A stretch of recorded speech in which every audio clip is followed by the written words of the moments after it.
हामी तराईमा हिँड्दै थियौँ, यतापट्टि फेरि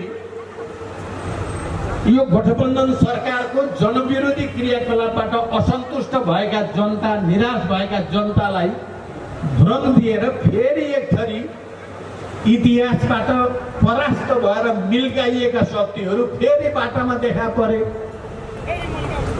अनि हामीले सोच्यौँ अब हामी तराईमा त हिँड्दै गरौँला, भोलि पर्सि आएर पहिला काठमाडौँमा गएर चुनौती दिन पर्यो तिनीहरूलाई, किनभने यो त उत्पीडित वर्ग, जाति, क्षेत्र, समुदाय सबै नेपालीहरूले मिलेर ल्याएको परिवर्तन हो।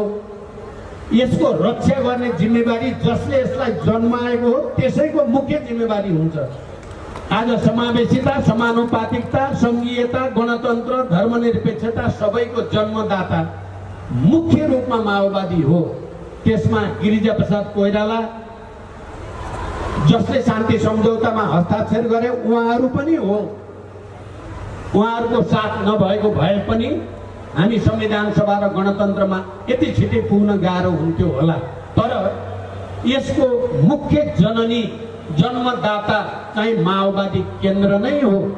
त्यसकारण हामी यसको प्रतिवाद गर्न फेरि एकचोटि हुङ्कार भर्नुपर्छ भएर काठमाडौँ जाउँ, त्यहाँको वातावरण बुझौँ भनेर हामी अस्ति काठमाडौँ गयौँ। तपाईँहरूले देख्नुभयो, हिजो मैले प्रतिनिधि सभामा बोले पनि एकातिर गठबन्धन सरकारका गलत क्रियाकलापले गर्दा जनतामा असन्तुष्टि र आक्रोश बढ्दो छ, अर्कोतिर धमिलो पानामा माछा मार्न सकिन्छ कि भनेर प्रतिगामी शक्तिहरू यही बेला चाहिँ फेरि चलखेल गर्न कोसिस गरेका छन्।